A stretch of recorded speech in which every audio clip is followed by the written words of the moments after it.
Reka twongere tubasuhuze ari nako tubaha ikaze mu makuru yo kuri uyu mugoroba ku munsi wa gatandatu itariki ni ya gatandatu ukwezi nuko wa gatandatu umwaka wa 2026 umubare gatandatu uri kwiganza rwose kuri uyu munsi. Reka duhite twihutara cyane rero tujya mu makuru yacu akomeje kuvugwa y'imirwano, itegurwa ry'imirwano, intambara za politike na diplomasi zifite aho zihuriye n'iki kibazo cy'intambara ikomeje kuvugwa mu burasirazuba bwa Congo. Amakuru yo kwizerwa ari kwerekana ko ingabo z'u Burundi ziri kurwanira muri Kivu y'Amajyepfo ziyobowe na General Minani Joseph izi zatangiye kwivumbura ku buyobozi bukuru bw'igisirikare cy'u Burundi. Izi ngabo ziyobowe na General Joseph Minani z'abarundi zirwanira muri Kivu y'Amajyepfo zatangiye kwivumbura kuziye mpamvu hano ziri kugaragaza ko nihatagira igikorwa zishobora no guturugamba. Ni gute rero bihagaze? Aya makuru ndayafite hano imbere yanjye, mu kanya turaje turebere hamwe uko bihagaze tuyarambura. Turaza kunyarukira ku yandi makuru agiye akomeye. Igisirikare cya Repubulika Demokarasi ya Congo cyatangiye gutangaza yuko abarwanyi ba M23 natwirwaneho iminembwe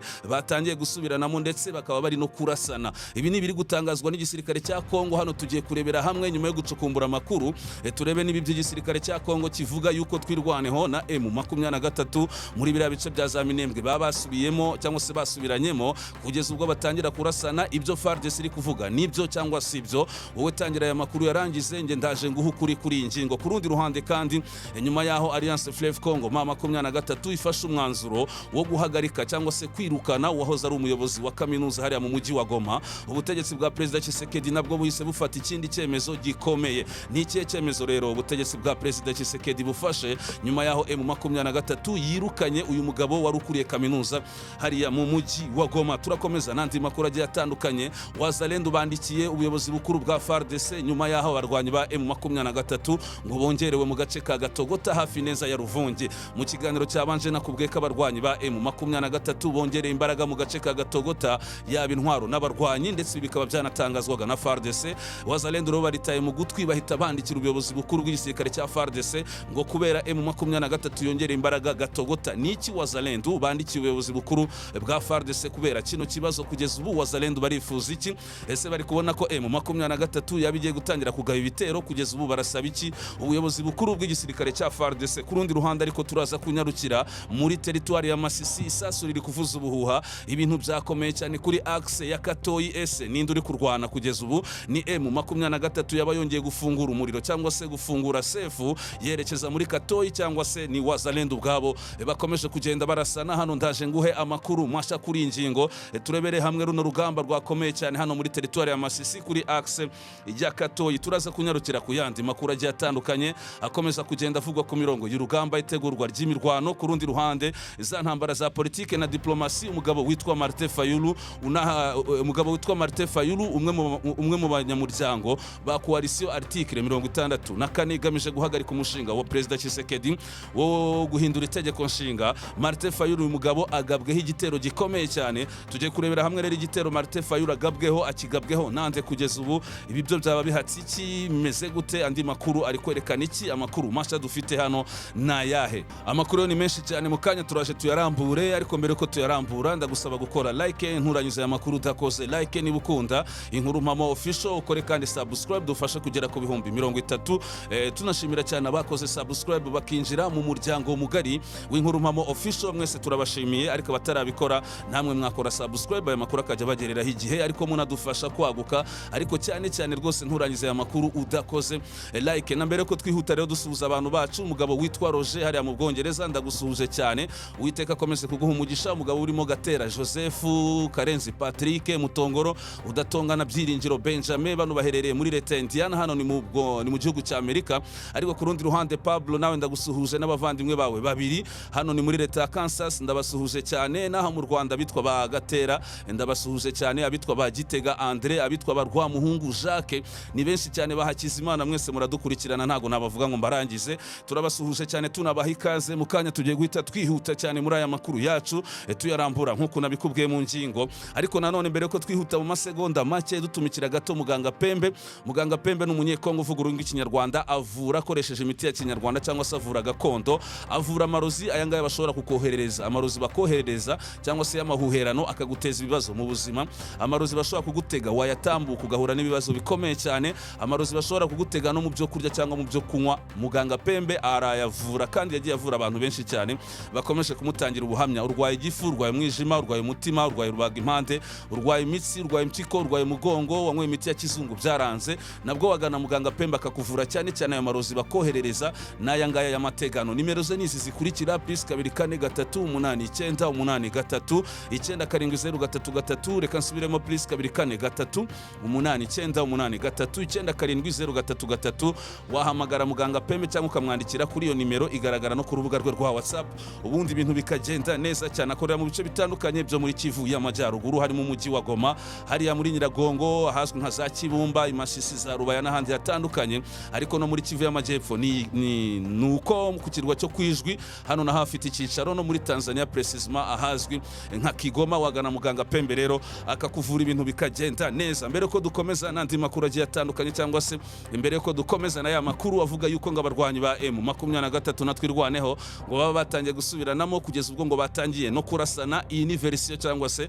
na makuru akomeje kugenda hwihwiswa n'igisirikare cya Congo FARDC. Mukanya ndaje nguhu kuri ingingo, ahubwo reka tubanze duhere kuri kese y'ingabo z'u Burundi. Amakuru ari kwerekana ko ingabo z'u Burundi ziyobowe na Generali Minani Joseph, izi ni ingabo z'u Burundi ziri kurwanira muri Kivu y'Amajyepfo, zatangiye kwivumbura ku rwego rwo hejuru, zikagaragaza ko nihatagira igikorwa, nihatagira icyemezo gisha gifatwa n'ubuyobozi bukuru bw'ingabo z'u Burundi, izi ngabo z'u Burundi zishobora no gutoroka cyangwa se zigahagarika urugamba. Izi ngabo rero ziherereye mu yihe batayo iyobowe n'uyu mugabo witwa Generali Minani Joseph. Kugeza ubu ikibazo ziri kugaragaza zikomeje kugenda zihura nazo hariya muri Kivu y'Amajyepfo ni izihe kugeza ubu, cyangwa se ni ikihe kugeza ubwo zivuze yuko nihatagira igikorwa rwose zishobora guhagarika imirwano zikaba zanatoroka?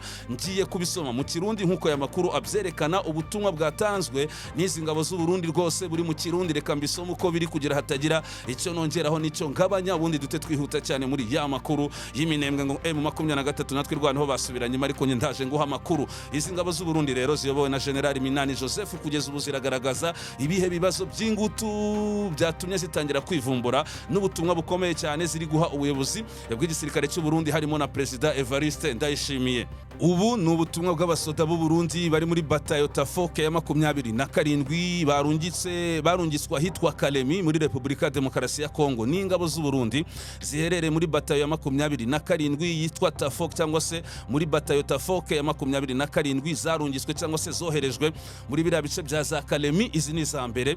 Izi ngizi rero zo zikaba ziyobowe na Generali Minani Joseph, ariko amakuru akavuga ko atari izo muri Kalemi gusa, n'izindi ziri Minembwe, n'izindi ziri mu bice bitandukanye byo muri Kivu y'Amajyepfo ziratanga buno butumwa bukurikiye. N'ubutumwa bw'abasoda b'u Burundi bari muri batayo Tafoke ya 27 barungitswe Kalemi n'ahandi mu bindi bice bitandukanye byo muri Congo. Bano basoda barongowe na Lieutenant Colonel, yes ni Lieutenant Colonel ntago ari General, sorry, barongowe na Lieutenant Colonel Joseph Minani. Bavuga ko bamaze amezi 8 badahembwa, kandi bakaba batagira ikibavugira cyangwa se batagira kivugira, nta numwe bavugira, kubera ko aba barongoye bo batunzwe no kwiba igenewe cyangwa se batunzwe no kwiba ibigenewe abasirikare. Baravuga ati tumaze amezi agera ku 8 tudahembwa, ati ndetse nta n'umuntu tuvugira uhari, kubera ko abayobozi bacu ati nabo basanzwe batunzwe n'ibyo biba aba basirikare. Ubutumwa bwanditse cyangwa se ubutumwa bwanditse uko babuduhaye cyangwa se turi kubusoma nkuko babuduhaye, ariko kugira bworohe gusoma twabaciyemwo uduce cyangwa se twagerageje gukora ka samari. Tumaze amezi 8 tudahembwa, izi ni ingabo z'u Burundi.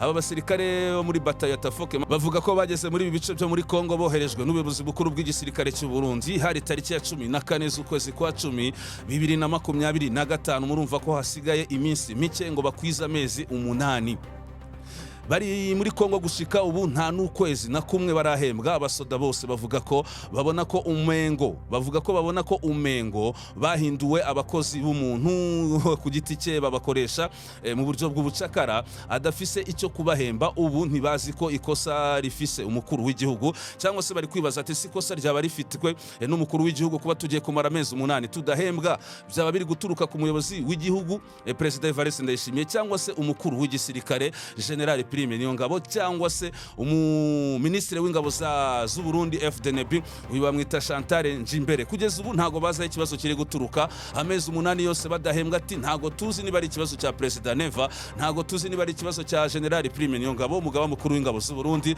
nta nubwo tuzi niba ikibazo kiri kuri Chantal Njimbere ministre de défense cyangwa se ministre w'ingabo mu Burundi. Ati twebwe twashobewe. Aba basoda bavuga bati abari kubavugira nibo babariye, cyangwa se abari kubavugira cyangwa se bari kubavuganira nibo babariye. Ubu ngubu rero bakagaragaza ko mu mezi 8 bamaze badahembwa gaya mafaranga yabo ashobora kuba yarariwe n'abayobozi bakuru babo. N'aba basirikare bakomeza kuvuga bati ukwezi kwa 9 ntago tuzakwihanganira. Ubuyobozi bukuru bw'igisirikare cy'u Burundi hano barabwira President Neva, bakabwira General Prime Niyongabo na Ministre w'Ingabo Chantal yuko bagomba gufata icyemezo bakabisura ibirarane byabo byose bigera ku mezi 8 ngo nibwo bazakomeza kurwana, ngo nibitagenda gutyo baraza kwivumbura, bamwe batangire gutoroka. Kandi aya makuru nayo kwizerwa, murumva ko nayasomye mu Kirundi. Ubu n'ubutumwa bwatanzwe n'abo basirikare b'u Burundi. Twikomereza cyane n'andi makuru agiye atandukanye. Igisirikare cya Congo cyatangiye guhuhisa cyangwa se cyatangiye kwerekana ko ngo abarwanyi ba M23 ndetse na twirwaneho ngo batangiye gusubiranamo. Murabizi rero ko muri biriya bice by'iminembwe ubundi hari hasanzwe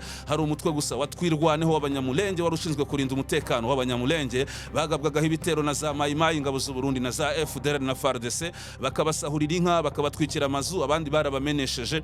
Ubu babaye impunzi muri aka karere n'abandi bigiriye mu bindi bihugu by'irwota amasimbi. Ubwo rero abarwanyi ba M23 bafataga umujyi wa Bukavu, bagafata Nyangezi, bagafata Kamanyura, bagize gutya batangira kujya kwihuza na twirwaneho muri biriya bice byo muri territoire ya Fizi, cyane cyane iminembwe. Barahageze bakora akazi kandi kabafasha gufata ibice bigiye bitandukanye birimo centre ya Minembwe n'ikibuga cy'indege cya Kiziba, birimo Bideguza, Irundu, za Kalongi, za Gakenge, za Mikenge n'utundi duce dukikije Minembwe. Ubu rero igisirikare cya Congo kiri kuvuga ko kimaze igihe cyasuka amabombe menshi cyane. Ibi rero ngo biri mu byateje ikibazo. Ni igisirikare cya Congo kivuga ko aya mabombe cyakomeje kugenda kirasa muri ibi bice, ngo yagiye yangiza ububiko bw'intwaro bwa M23 na twirwaneho, ndetse ngo kubera ko bimaze igihe kirekire ngo byatumye M23 na twirwaneho basubiranamo. Hano FARDC kerekana ko bamwe mu barwanyi ba twirwaneho bari bashatse ngo bari bafashe umwanzuro wo kujya kwishikiriza igisirikare cya Congo cyari kimaze igihe kinabakangurira gushyira intwaro hasi gikoresheje ya madrone yagendaga atanga ubutumwa. Uziko hari amadrone yagendaga azerera muri biriya bice, agenda afite icyo bita insakazamajwi, agenda atanga ubutumwa ku basirikare batwirwaneho n'abanyamulenge ngo mwitandukanye na M23, mujye ku ruhande rwa leta, mwishikirize leta. Ku rundi ruhande kandi iki gisirikare cya Congo cyakomeje kugenda kinohereza ubutumwa bwanditse ati barwanyi batwirwaneho, namwe baturage b'abanyamulenge mwitandukanye na M23, muze kuri side ingabo za FARDC n'abarundi. Nyamara twirwaneho yarabyanze. Kuri inshuro rero igisirikare cya Congo kikerekana ko ngo kuri inshuro bano barwanyi batwirwaneho bari bamaje gufata umwanzuro wo gutandukana na M23, bagiye kwishikiriza igisirikare cya Congo n'abarundi. Abarwanyi ba M23 ngo babiri bamba barabangira, ngo nibwo bahise batangira kurasana kuva mu ijoro ryejo kuwa 5 risiri ry'uyu munsi kuwa 6. Ese byaba ari byo koko ibyo FARDC ivuga ko abarwanyi ba M23 na twirwaneho baba basubiranyemo? Nibyo, reka nze nguhukuri rero. Ni amakuru yerekana ko rwose nta kibazo kiri hagati ya twirwaneho na M23, ntago bigeze barasana nkuko FARDC na Wazalendo bari kubivuga, nta nubwo bigeze batandukana cyangwa se ngo habeho kuba bamwe mu barwanyi batwirwaneho bashatse kujya ku ruhande rwa FARDC n'abarundi. Ibyo ntago byigeze bibaho habe na gato. Ngenda guha amakuru yo kwizerwa. Twirwaneho na M23 baracyafatanya hariya kandi bunze ubumwe ku rwego rwo hejuru kugeza ubu. Kubwizo mpamvu biri gutangazwa n'igisirikare cya Congo na Wazalendo, ibi byo ni ibinyoma rwose byambaye ubusa. Hariya twirwaneho ahubwo abandi barwanyi ba M23 bavuye muri Plaine de Ruzizi baheruka kuhoherezwa kongera kujya gutanga umusada, kandi bari gukorana neza n'abarwanyi batwirwaneho. Iyo rero twavuga ko ari propaganda y'igisirikare cya Congo na Wazalendo, kandi murabizi ko abantu bahanganye bamwe hari igihe bazana amakuru atari yo, amakuru yo kuyobya kugira bagaragaze ko bahanganye afite ibibazo, nyamara ntago ariko bimeze. Twirwaneho na M23 bameze neza. Andi makuru akerekana ko abakomeje kugenda bakwirakwiza aya makuru ntago ari igisirikare cya Congo gusa na Wazalendo. Harimo umugabo witwa Kongolo, uyu ni umunyamulenge uzwi nka Kaga ukorana na President Tshisekedi, ngira ngo ni n'umujyanama we.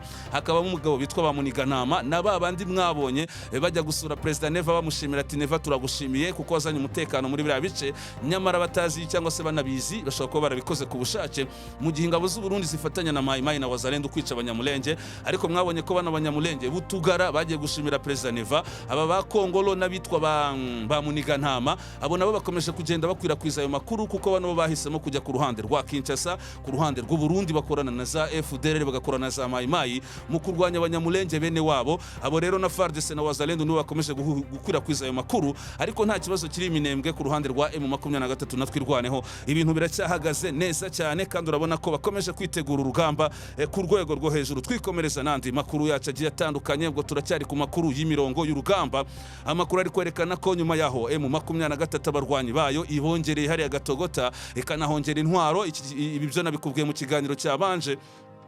Nta makuru ari kwerekana ko wazalendo batangiye gusara basizoye kugeza ubwo bandikira ubuyobozi bukuru bwa FARDC. Aba wazalendo bari kuvuga ko FARDC cyangwa se ubuyobozi bukuru bwa FARDC bwakongera kubemerera bakongera kohereza abarwanyi babo muri Plaine de Ruzizi, uhereye hariya za Sange ukaza za Cyankunda za Nyakabere za Bwegera za Mutarure ndetse kugera za Ruvungi. Ati FARDC rero afashe icyemezo cyuko tugomba kuva muri ibi bice byo muri Plaine de Ruzizi, atariko turasaba FARDC vuba cyane yongera itwemerere kugaruka hano muri Plaine de Ruzizi mu cyo bise redeployement. Ariko kuki wazalendo babyerekana ati M23 muri kubona ko yongeye abasirikare n'intwaro hariya Gatogota hafi ibirindiro bya FARDC n'abarundi hariya Ruvungi. Kubwizo mpamvu ngo M23 yabifite gahunda yo kongera kugaba ibitero igafata bira bice byo muri Plaine de Ruzizi harimo n'umujyi wa Uvira. Niko wazalendo bari kuvuga ati ziriya deployment cyangwa se bari abasirikare ba M23 biyongere Ruvungi n'intwaro nako Gatogota n'intwaro, nta kindi bagamije usibye kugaba ibitero muri Plaine de Ruzizi bakongera gufata ibyo bice. Kubwizo mpamvu rero tubona ko FARDC yonyine hariya muri Plaine de Ruzizi ntacyo yakora, bisaba ko wazalendo nabo bagaruka kugira ngo bitegure M23 bo bavuga ko yabiri gutegura ibindi bitero. Wazalendo rero sinzi niba bari buze kuza kubibemerera, reka dutegereze turebe. Ariko bamaje kwandikira Etat Major kuri we na General Jire Mbanza, banandikira umuyobozi wa Region ya 33 y'igisirikare cya Congo ikorera hariya muri Kivu y'Amajyepfo, bamwita bwana General Dunia Fabien. Reka dutegereze rero turebe niba hari icyo bari buze gusubizwa kuri ingingo. Gusa bigaragara ko bitari buze kuza gukunda, hagize kandi gihinduka. Aya makuru nayo twaza kuza kuyabagezaho. Twikomereza nandi makuru agiye atandukanye mbere ko tujya mu mirwano ikomeye cyane ndi kuvugwa muri territoire ya Masisi hariya kwiriya axe ya Gatoyi. Reka tubanze tugaruke gato. Murabizi ko Alliance Fleuve Congo mama 23 yari yarafashe icyemezo cyo guhagarika umwe mu bayobozi ba universite mu mujyi wa Goma kubera ko yaramaze igihe kinini cyangwa se igihe kirekire ataza mu nshingano ze zo kuyobora kaminuza mu mujyi wa Goma. Bigaragara ko asa nkaho yigire ku ruhande rwa leta ahera mu ibyo bice yanga kugaruka i Goma. Alliance Fleuve Congo rero yari yarafashe umwanzuro wo kumuhagarika kandi uwo mwanzuro warafashwe. Nyamara amakuru ari kwerekana ko Kinshasa nayo yafashe undi mwanzuro ndetse igira ikivuga kuri uyu mwanzuro wa M23. Ni Minisitiri w'Uburezi muri Repubulika ya Demokarasi ya Congo wamajije gutera yateye utwatsi icyemezo cya M23 cyo guhagarika uwitwa Recteur Muhindo Muganda bikozwe na M23. Uyu minisitiri aravuga ati rero ni gute M23 ihagarika uyu murecteur cyangwa se umuyobozi wa kaminuza hariya mu mujyi wa Goma bamwita Muhindo Muganda. Ati M23 ntabwo yagakwiye kubigenza gutyo. Ati twebwe icyo cyemezo cya M23 cyo guhagarika uyu muyobozi Muhindo Muganda wahoza kuri university mu mujyi wa Goma, ati twe nka Kinshasa ntabwo tucemeye, tugiteye ishoti. Kugeza ubu rero Kinshasa iragaragaza ko ari nayo isanzwe inahemba abanyeshuri cyangwa se ari nayo isanzwe nakosori ntago ari abanyeshuri. Kinshasa ari isanzwe ihemba abarimu harimo nabo muri za kaminuza kugeza n'abari mu bice bigenzurwa na M23. Ati nitwe tubahemba abo bayobozi ba za kaminuza, abayobozi b'amashuri nitwe tubahemba nubwo bari mu bice bigenzurwa na M23. Alliance Fleuve Congo icyemezo yafashe cyo guhagarika Muhindo Muganda ku buyobozi bwa universite mu mujyi wa Goma twe turacyanze. Kinshasa se kibyanga iraza kubikoraho iki ko nubundi bira bice bigenzurwa na M23? Kereka hari niba bari buze gukora negociation bakareba uko babyumvikanaho na M23, ariko Kinshasa yamaje gutangaza ko yabiteye utwatsi. Twikomereza nandi makuru agiye atandukanye, ubwo duse dukomereza nanone ku mirongo y'urugamba hano muri territoire ya Masisi. Hano ibintu byakomeye hano rero nta nugari M23 iri kugaba ibitero ishaka kugera muri Katoyi. Hano M23 yabaye yiturije gato muri iyi minsi, ntago iri ku avansa cyane muri territoire ya Masisi, yaba kuri axe ya Katoyi ndetse no kuri axe ya Kazinga. Amakuru rero ari kwerekana ko abajenerali ba wazalendo muri za Nyatura nibo bakomeje kugenda barwana. Icyambere bari gupfa umugabo witwa General Mutayomba gute ndaje mbikugezeho. Ku rundi ruhande bamwe bakavuga bati mwaradutereranye cyane, twari tugeze mu marembo ya Rubaya, M23 iratugarukana, atariko mwebwe mwanga kudutabara kugeza ubwo umusozi w'ingenzi cyane wa Mulema ufatwa n'aba barwanyi ba M23. Igikundi rero cyambere kigizwe n'umugabo witwa Kijingi n'abandi bagiye batandukanye, kandi nkwibutsa ko General Kijingi w'Umunyatura ari nawe wari uri gufatanya na General Mutayomba Mutayomba mu mirwano ikomeye cyane yari kubera kuri axe ya Katoyi. Murabizi rero ko General Mutayomba yarashwe, nyamara amakuru ari kuvuga ko aba bakigingi bazanye General Mutayomba basaba abarimo ba General Muviringo, ba General Haleluya na ba Delta n'abandi batandukanye, ati nta kuntu mwadufasha General Mutayomba tukabasha kureba uko twajya kumuvuza, ubwo nuko mwikorera bamujyana muri Walikale n'ahandi. Abangaba rero ba General Muviringo na Haleluya ndetse n'abandi ba Delta barabyanga, ati mwirwarize uwo no mu General wanyu, ndetse nta nubwo turi kurwanira kuri axe imwe. Ibyo ngibyo byatumye abarwanyi ba General Kigingi na General Kigingi urumva ko Mutayomba we yari yarashwe bagira uburakari bukomeye cyane. Ku rundi ruhande ariko andi makuru akerekana ko abangaba ba General Kigingi ubwo bari bahanganye na M23 kuri axe ya Katoyi iri kugenda ibirukansa kibuno mpamaguru, basabye umusada abangaba ba Muviringo ba Haleluya ndetse na ba Delta, ati mwaduhaye umusada rwose ko tubona umusozi wa Mulema, aba barwanyi ba M23 bagiye kudukuraho mukaza mukaduha umusada. Nabwo ba General Muviringo Haleluya na ba Delta barabyanga. Nyuma yo kubyanga rero urumva ko banze kubafasha uburyo bavuza General Mutayomba cyangwa se bamwevakiwa, bakanga no kubafasha kubaha ramforo. Aba barwanyi ba General Kigingi n'abandi bagiye batandukanye bahise batangira kubwira bano barwanyi ba General Muviringo na Haleluya ati noneho muve no mwibyo bice mugenda. Urumva ko hari hajemo na kese yo kurwanira ibice. Aba ba General Muviringo barabyanga, aba General ba Kigingi cyangwa se barwanyi ba General Kigingi batangira kubagabaho ibitero kuko bo biyumvaga ko aribo bafite agatuza. Babagabyeho ibitero rero, imirwano igiye kumara iminsi 3, isasu riri kuvuza ubuhuha. Hano rwose isasu riri kuvuza ubuhuha hagati y'abarwanyi ba General Kigingi bahanganye bikomeye cyane n'abarwanyi ba General Muviringo Haleluya ndetse na Delta. Hano kandi hamaje gupfa wazalendo benshi banyatura bari gupfa rwose, kandi bari gusubiranamo ubwabo barasana. M23 iri kubareba uburyo bari gusubiranamo ikabihorera, ati mubanze murwane ubundi twe gahunda yacu yo kuza gufata kano gace ka Gatoyi iri hafi, ati mwe mubanze mumarane natwe turaje dukurikire. Bari kurasana ku rwego rwo hejuru, intwaro zikomeye, amabombe bari koherezanya, amasasu bari koherezanya, za mitrailleuses za ni intwaro zikomeye. Umve ko abazalendo bari gupfa ku bwinshi muri Masisi, ariko kuri inshuro ntago ari M23 iri kubahitana, ahubwo bari kurwana ubwabo barasana bapfa. Ibyo ngibyo ngiye nakomeje kugenda nkugezaho. Ku rundi ruhande ariko twaje kumenya amakuru yuko nyuma y'iraswa rya General Mutayomba uyu mugabo ntago yapfuye, ahubwo uyu mugabo ari kuvuzwa. Amakuru akavuga ko ari kuvurizwa i Kinshasa, ndetse n'umugabo witwa General Muri Yakutumba nawe ntago yapfuye, nawe ari kuvurirwa i Burundi. Gusa ndi makuru twamenye yakunze kugenda avugwa, byavugaga ko n'umugabo witwa Janvier Karayire umuyobozi wa Mai APCLS y'Abahunde nawe yaba yararashwe na M23 muri territoire ya Masisi, nyamara ntago ariko bimeze. Ahubwo twaje kumenya ko Janvier Karayire, General Janvier Karayire umuyobozi w'umutwe w'Abahunde nka APCLS, uyu nguyu yarwaye bikomeye cyane, arembejwe n'uburwayi bwa diabete.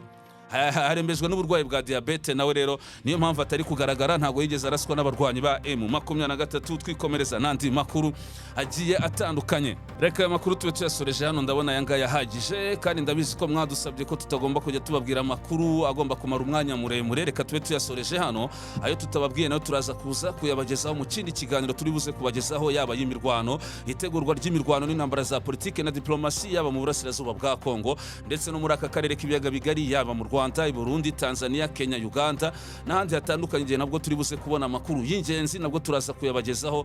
Uwiteka akomeze kubana namwe, mugire umunsi mwiza, mugire umugoroba mwiza. Ubwo turaza gusubira abakunzi b'inkuru mpamo official, ariko sinakwibutsa cyangwa se sinarangiza nakwibukije gukora like, nturangije aya makuru udakoze like, kandi ukore na subscribe niba utarabigenza gutyo. Iyo niyo nkunga ikomeye cyane tuba tugusabye nk'umukunzi w'inkuru mpamo official. Uwiteka akomeze kubana namwe, mugire umugoroba mwiza, weekend nziza rwose. Turasubira mu kanya twebwe tubageza ahandi makuru. Uwiteka bane namwe kandi abaho umugisha.